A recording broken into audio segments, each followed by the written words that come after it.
Olá, antenados e antenadas, bom dia, boa tarde, boa noite. Sejam todos e todas muito bem-vindos à terceira aula da unidade 4, indexação de dados, do curso Sistemas de Gerenciamento de Bancos de Dados. Na aula de hoje, nós vamos estudar o hashing dinâmico, um tipo particular de índice hash. Então, vem com a gente que a aula de hoje tá massa.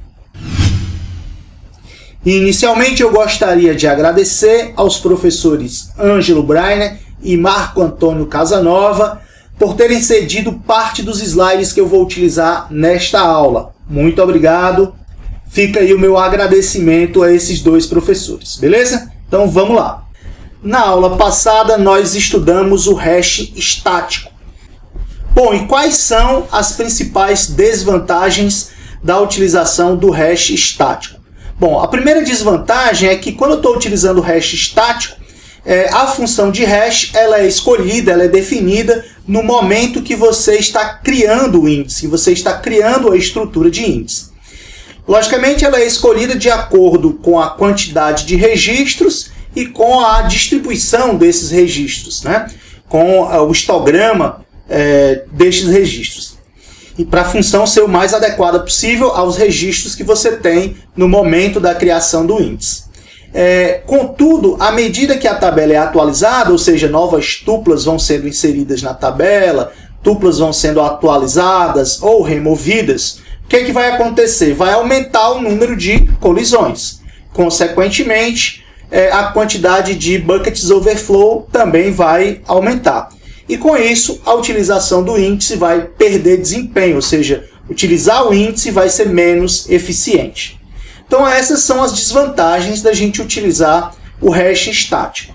Bom, diante dessas desvantagens, o que é que eu posso fazer? Bom, se eu estou utilizando o índice hash, eu tenho algumas alternativas em relação ao desempenho dos índices hash. A primeira delas é escolher uma função de hash na hora de criar o índice, uma função que seja adequada aos índices que eu tenho naquele momento e aceitar que eu vou ter uma queda de desempenho, ou seja, que eu vou ter uma quantidade maior de colisões e buckets overflow à medida que a tabela vai sendo atualizada, à medida que o número de registros vai aumentando. Então, simplesmente eu aceito, né? É a estratégia aceita que dói menos, ou seja, vou aceitar que a queda de desempenho é inevitável, beleza? Uma alternativa possível é alocar mais espaço, ou seja, ter uma quantidade maior de buckets na hora que o índice é criado, ou seja, deixar mais buckets livres na hora de criação do índice, ou deixar mais buckets com espaço livre na hora que eu vou criar o índice. Beleza, então eu vou usar uma quantidade de buckets maior do que o que eu realmente preciso, do que o necessário para armazenar os registros que eu tenho no momento da criação do índice. Qual é a desvantagem disso? É que eu vou ter um desperdício inicial de memória. Então eu vou ter buckets vazios ou buckets preenchidos apenas parcialmente, e o que vai levar a um consumo desnecessário de memória, de espaço em disco. A terceira alternativa consiste em monitorar o desempenho do índice, e sempre que for observado que houve uma queda no desempenho do índice, escolher uma nova função de hash. Beleza, mas qual é a desvantagem de escolher uma nova função de hash? Quando você escolhe uma nova função de hash, você vai ter que bloquear a estrutura de índice, ou seja, ela não vai ser utilizada para responder às consultas, né? E também você vai precisar reorganizar todos os buckets. Então você vai precisar praticamente recriar a estrutura de índice. Então isso é uma desvantagem, isso demora, leva tempo, e enquanto isso está sendo feito, o índice não pode ser utilizado. Ok. Bom, neste contexto surge uma estratégia chamada de hashing dinâmico, ou hash expansível, ou extensível. Ok, qual é a ideia, qual é o objetivo dessa estratégia? É permitir a reorganização dinâmica da estrutura de índice, ou seja, permitir que ela se reorganize dinamicamente, sem que seja necessário bloquear o acesso à estrutura de índice. Ou seja, sem que seja necessário bloquear a estrutura de índice e assim impossibilitar que o índice seja utilizado para responder às consultas. Além disso, a reorganização desse índice tem que ter baixa sobrecarga, porque eu estou Porque eu estou assumindo que ele vai ser reorganizado, reestruturado dinamicamente, ou seja, ao longo do tempo. E o último objetivo é que essa estrutura deve permitir pesquisas, buscas em O de 1. Beleza, então vamos ver como é que isso é possível. Qual é a ideia básica central por trás do hashing dinâmico?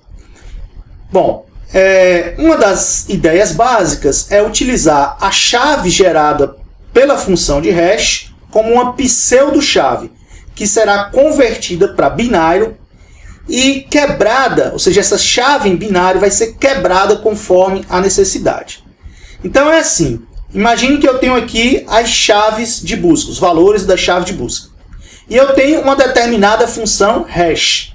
Tá? Então eu vou pegar a minha chave de busca, forneço como entrada para a minha função hash, e a minha função hash me devolve um valor.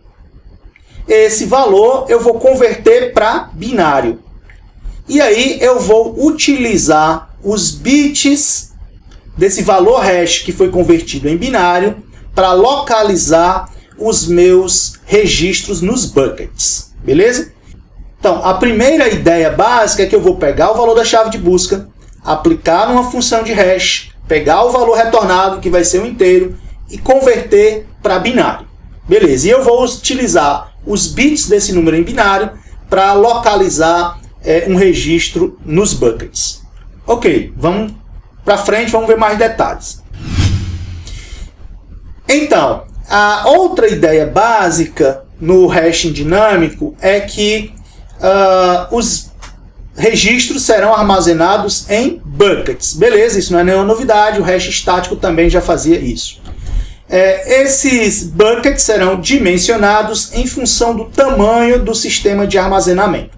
Então imagine aqui que eu tenho um bucket IJ que eu consigo armazenar 3 registros, beleza? Ou 3 entradas de índice, né? Bom, outra ideia básica no hashing dinâmico é da separação binária. Então, em que consiste essa ideia da separação binária?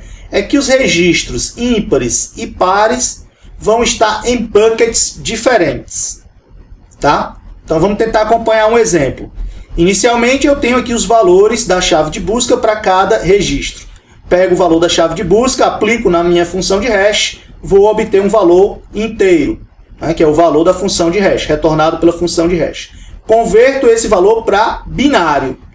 E aí eu posso fazer o seguinte, eu pego o último bit desse valor em binário, e se o bit for 0, então a entrada no índice com essa chave de busca, né, para essa chave de busca, vai estar no bucket e 0. No bucket 0.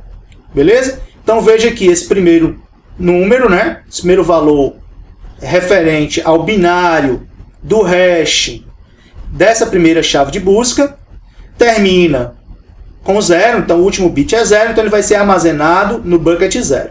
Beleza? Já essa próxima chave de busca aqui, que tem valor RGS, quando eu apliquei na função de hash, retornou o valor 235, converti para binário, obtive esse valor que o último bit é 1. Então, a entrada de índice para essa chave de busca RGS vai ser armazenada no bucket 1. Beleza? E assim eu vou fazendo. Pego o próximo, né, o hash binário, para a próxima chave de busca, pego o último bit e verifico. É 0 ou é 1? Se for 0, vai para o bucket 0. Se for 1, vem para o bucket 1. Beleza? Bom, entendido as ideias básicas do hashing dinâmico, como é que eu faço agora para consultar, para buscar, para localizar a entrada de índice referente a uma determinada chave de busca? Como é que eu faço isso? Bom, é simples, né? Para localizar o bucket, onde está a entrada de índice referente a uma determinada chave, eu pego o valor da chave, aplico na função hash, obtenho o valor da função hash, converto esse valor para binário e aí pego o bit menos significativo. Tá? Se esse bit, se o último bit for 0, então eu vou procurar essa entrada de índice no bucket 0.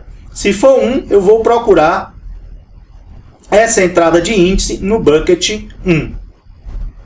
Fácil, né? A ideia é simples. Tá, mas você deve estar se perguntando, tá, mas com 2 buckets eu não consigo armazenar todas as entradas de índice necessárias para indexar toda uma tabela. Beleza, é verdade. Isso aqui é só um exemplo. Isso aqui é só uma exemplificação da ideia básica de funcionamento do índice hashing dinâmico. Beleza? Vamos para frente. Então, como é que é o funcionamento básico do hashing dinâmico? Inicialmente, no Gênesis, a estrutura de índice tem apenas um bucket, tá? E aí, todas as entradas de índice serão armazenadas nesse bucket. Quando esse primeiro bucket estiver cheio e um novo registro, ou seja, uma nova entrada de índice, tiver que ser inserida nesse bucket, que é o único que eu tenho, então houve um overflow, então vai haver um overflow e um novo bucket será criado. E aí eu vou fazer a separação binária. Registros, né, com o último bit 0 serão armazenados no bucket 0.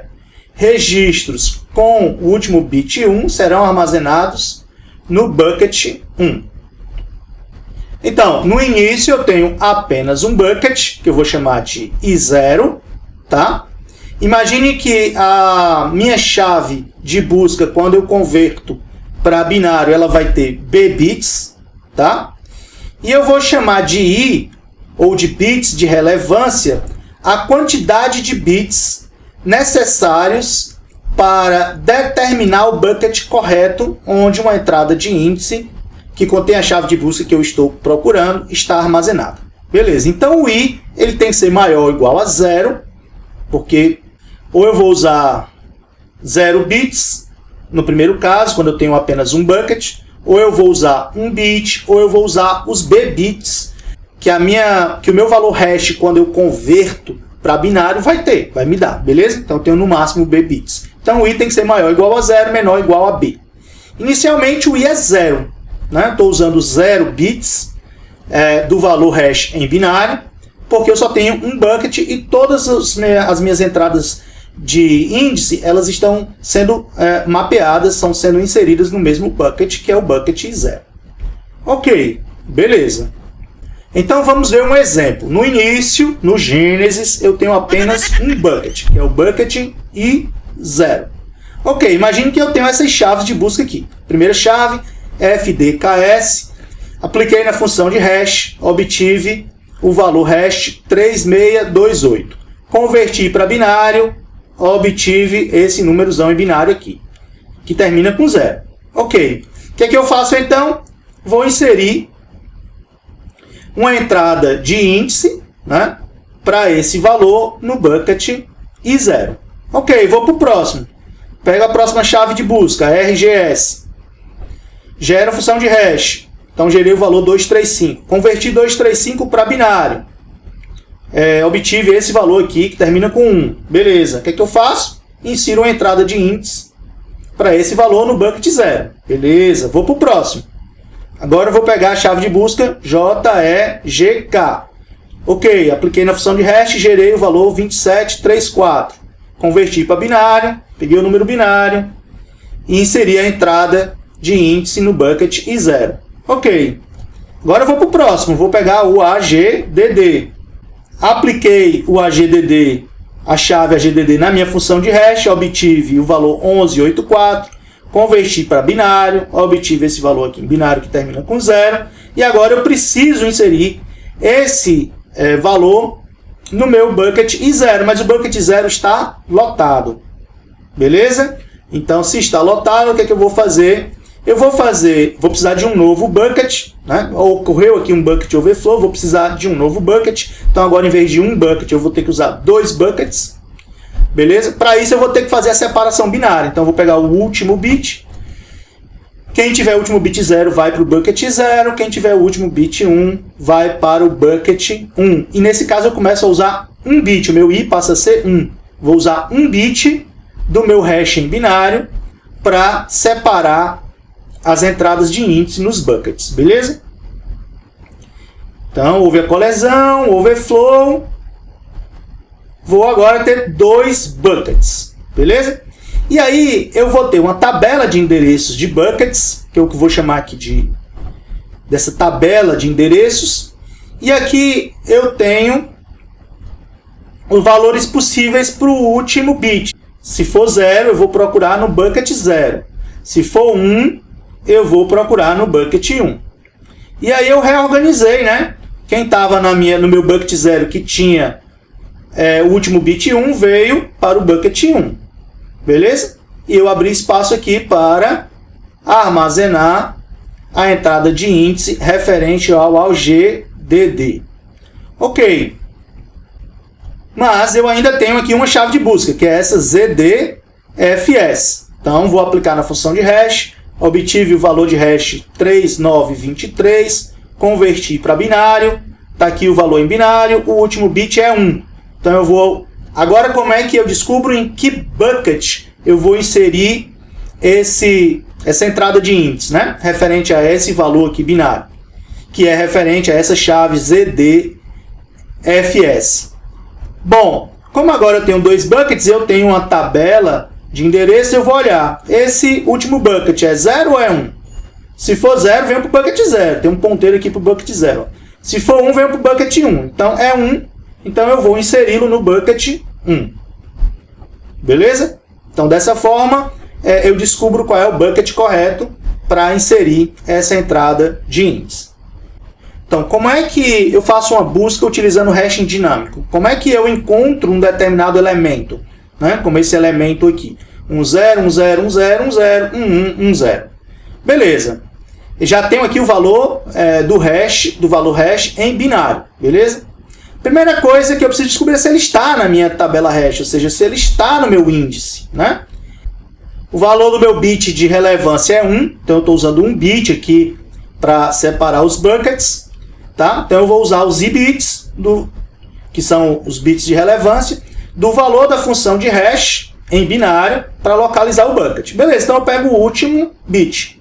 Se esse último bit for 0, né? Então eu olho aqui na minha tabela de endereços, o último bit é 0? Então eu vou procurar no bucket 0. Aí eu levo o bucket 0 para a memória e vou verificar a entrada de índice por entrada de índice, uma por uma. Né? O elemento que eu estou procurando é esse primeiro? Não. Né? É o segundo? Então achei. Beleza? Um outro exemplo. Ó. Agora eu quero procurar o elemento 1, 0, 1, 0, 1, 0, 1, 0, 1, 1, 1. Beleza, o último bit é 1. Ok, então eu vou aqui na minha tabela de endereços. Peguei aqui, o último bit é 1, se o último bit for 1, eu venho para o bucket 1. Peguei um ponteiro para o bucket 1, eu levo o bucket 1 para a memória. Aí vou agora comparar, né, todas as entradas de índice aqui do bucket 1. Então eu comparo com a primeira entrada aqui. Ó. Primeira entrada tem o valor que eu estou procurando? Não, né? Vou para a segunda entrada. Segunda entrada tem o valor que eu estou procurando? Não. Próxima entrada? Não tem mais próxima entrada. Próxima entrada já está vazia. Então, o que é que eu sei? Que esse elemento que eu estou procurando não existe na minha estrutura de índice. Beleza? Não está presente na minha estrutura de índice. Ok, então ele não está na minha tabela hash. Massa. Então, o que é que a gente pode concluir com isso? Que a pesquisa, usando o hash dinâmico, ela é muito simples e muito rápida. Né? A chave de pesquisa, a chave de busca, né? Ela passa pela função de hash, retornando uma pseudo-chave, que vai ser um valor numérico, que eu vou converter para binário. Beleza. Bom, se a profundidade do diretório é P, então os P primeiros bits da pseudo-chave convertida para binário são usados para compor o índice do diretório. Então, o índice do meu diretório, a minha tabela de endereços vai usar P bits. Ok. Nessa posição temos a referência ao bucket, onde faremos a pesquisa. Então, basicamente, a busca se dá dessa forma. Mas, professor, se eu tiver 3 buckets, quantos bits eu preciso usar? Tá. Se eu tiver 3 buckets, né, se eu quero endereçar 3 buckets, não dá para usar um bit só. Então, eu tenho que utilizar 2 bits. Beleza, o último bit e o penúltimo bit. Mas aí quais as combinações possíveis para esses dois bits? O último e o penúltimo. Eu posso ter 00, 01, 10, 11. Então, com 2 bits, eu posso endereçar no máximo 4 buckets. Mas não necessariamente eu preciso ter criado os 4 buckets. Eu preciso utilizar os 4 buckets. Pode ser que todas as entradas de índice que eu preciso, eu consiga armazenar em 3. Então eu só vou usar 3 buckets. Beleza? Não preciso, não sou obrigado a usar os 4 buckets. Tá, então se eu tenho 3 buckets e na minha tabela de endereços eu tenho 4 endereços possíveis, né? 4 combinações possíveis aqui para os 2 últimos bits, eu vou ter 4 ponteiros, 4 endereços aqui na minha tabela de endereços. Então o que é que eu posso fazer? Eu posso ter 2 desses endereços apontando para o mesmo bucket, não tem problema. Tá? Então nesse caso aqui, o que é que está sendo ilustrado? Que todas as chaves, os valores de índice hash, né, convertidos para binário, terminados em 00, estão no bucket 0. Mas todos aqueles terminados em 01 também estão no bucket 0. Aqueles terminados em 10 estão no bucket 1 e aqueles terminados em 11 estão no bucket 2. Beleza? Mais ou menos, mais ou menos, mais ou menos. Neste caso, como encontrar o elemento 00, 11, 10? Vamos ver um exemplo. Eu quero procurar esse cara. Então eu pego os 2 últimos bits, 10, e vou na minha tabela de endereços, né? 10. Então esse cara, se existir, se estiver na minha tabela de endereços, na minha tabela hash, se ele existir na minha estrutura de índice, ele vai estar no bucket 1. Então eu levo o bucket 1 para a memória. E aí vou comparar, pegar elemento por elemento, entrada de índice por entrada de índice e procurar ver se ela tem o valor 00, 11, 10. Então eu pego o primeiro aqui, elemento, tem o valor que eu estou procurando? Não. Pego a segunda entrada, tem o valor que eu estou procurando? Tem. Então eu encontrei o elemento que eu estou procurando. Beleza?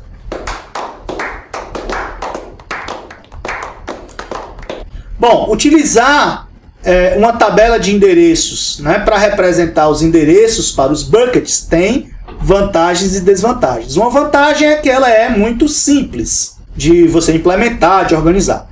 Uma desvantagem é que ela pode crescer muito e aí não caber na memória principal do computador ou ocupar muito espaço na memória principal do computador. Então, uma outra forma de representar essa tabela de endereços é usar uma estrutura baseada em árvores. Tá? Então, a gente pode utilizar uma estrutura de árvore, né, chamada de prefix tree. Ok, é uma forma de representar a separação binária. Então, um ramo vai representar os pares, outro ramo vai representar os ímpares. Beleza. Agora, usando a árvore, o que fazer quando um bucket é preenchido? Ou seja, quando um bucket está lotado. Tá? E o número de pares, por exemplo, não cabe mais no bucket dos pares. Como é que eu faço isso? Então, imagine o seguinte. Ó.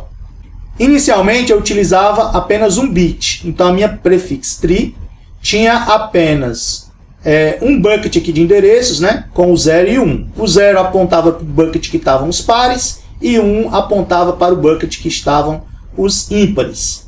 Mas agora, o meu bucket de pares teve um overflow, ou seja, eu tentei inserir aqui um elemento, uma entrada de índice, ele já estava lotado. Então eu vou ter que dividir ele em 2 buckets. Então o que é que eu faço? Pego mais um bit.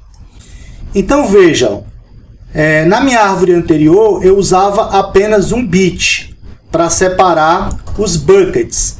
Era o bit menos significativo, o último bit do valor retornado pela função de hash convertido para binário.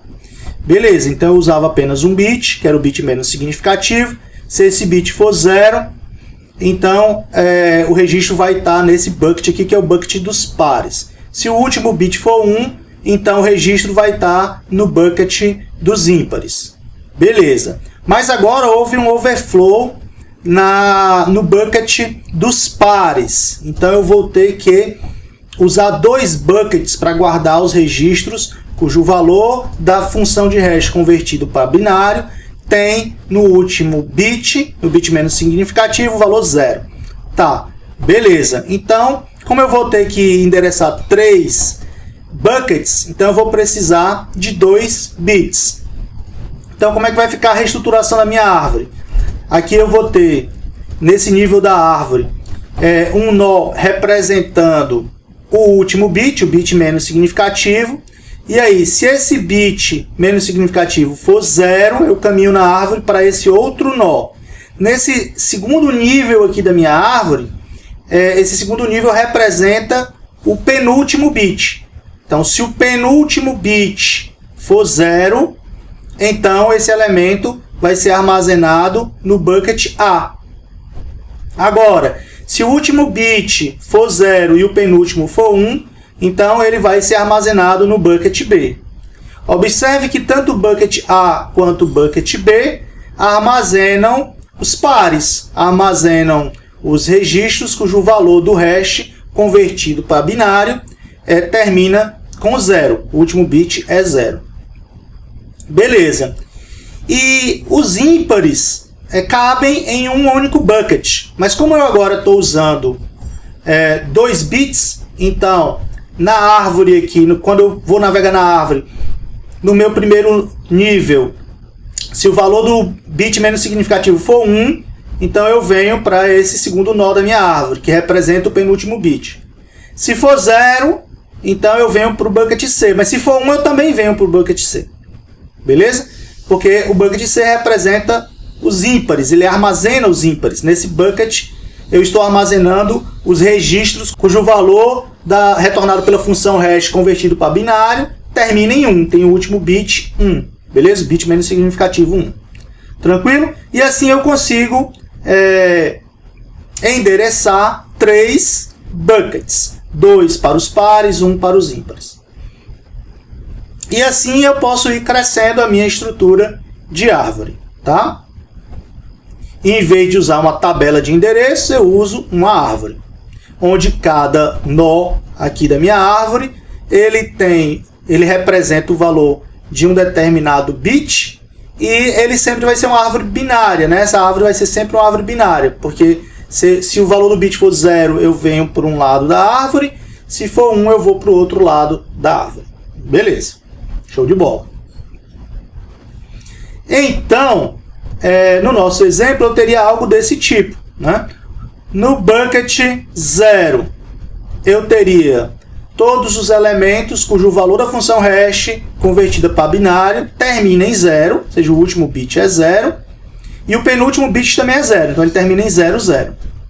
No bucket 1, eu vou ter todos os registros cujo valor da função hash convertido para binário, ele tem o último bit 0, bit menos significativo 0, e o penúltimo bit 1, então ele termina em 1, 0. Beleza? E no segundo bucket, nesse bucket 2 aqui, eu vou ter todos os elementos que o valor da chave de busca convertido para binário termina em 1, e o penúltimo bit, tanto faz, ser 0 ou 1. Então aqui eu tenho valores terminados em 1, 1 e valores terminados em 0 e 1. Beleza? Então o último bit é sempre 1, mas o penúltimo bit ele pode ser 1 ou pode ser 0. Show de bola! Bom, uma segunda forma de representar essa árvore é usar a seguinte estratégia. Eu crio aqui um nó da minha árvore, ou um bucket de endereço, tá? Que vai representar o último bit, o bit menos significativo.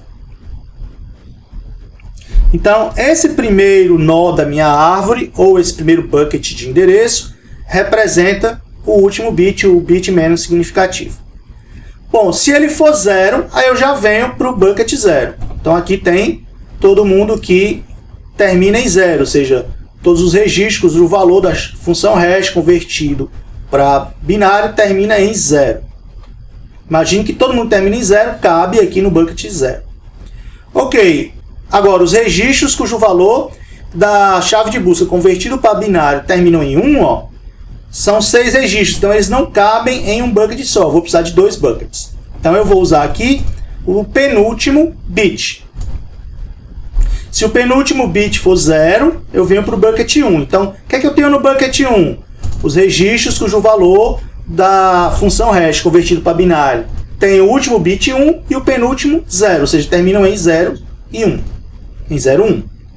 E no bucket 2, eu vou ter os registros cujo valor da função hash convertido para binário tem como último bit 1 e como penúltimo bit 1. Então, eles terminam em 1, 1. Beleza? Então, aqui eu tenho uma árvore binária que não é cheia, diferente do exemplo anterior, mas é muito parecido. É uma segunda forma de implementar essa estrutura baseada em árvore. Beleza? Estou substituindo a minha tabela de endereçamento por uma estrutura de endereçamento baseada em árvore. No caso, uma árvore binária. Uma terceira forma de representar essa árvore binária, de implementar também essa árvore binária, é fazer o seguinte. No meu primeiro bucket de endereços aqui, no meu primeiro nó da árvore, agora, em vez de representar o bit menos significativo, eu vou representar o bit mais significativo. Então, é o primeiro bit. Tá? Então, aqui tem todos, no bucket 0 vão estar armazenados todos os registros cujo valor da função hash convertido para binário começa com 0. 0, 0 começa com 0. Beleza? Então, no bucket 1, eu vou ter os registros cujo valor da função hash convertido para binário tem como primeiro bit mais significativo 1. Então, todos eles começam aqui com 1. O primeiro bit é 1. E o segundo bit é 0. Então, o segundo bit é 0. No bucket 2, o que é que eu tenho? Os elementos cujo valor da função hash convertido para binário começa com 1, ou seja, o bit mais significativo é 1. E o segundo bit também é 1. Beleza? Então, o bucket 0 é um bucket para registros com valor de hash começando por 0. O bucket 1 é um bucket para registros com valor de hash começando por 1, 0. E o bucket 2 é um bucket para registros com valor de hash começando por 1, 1. Então, em vez de pegar os bits menos significativos, eu começo dos bits mais significativos. Beleza? É uma estratégia de representação e implementação. Uma terceira forma de implementar essa árvore que vai conter os endereços dos buckets e substituir assim a nossa tabela de endereços. Beleza? Bom, se você gostou da aula de hoje, então deixa aí o seu like, deixa o seu joinha. Se tem dúvida, deixa a sua dúvida aqui nos comentários que nós vamos responder. Se gostou desse vídeo, compartilha, marca os amigos da turma, marca os amigos da faculdade, marca a galera dos estágios, né, os companheiros aí dos estágios. E até a próxima aula, foi um prazer ter você aqui.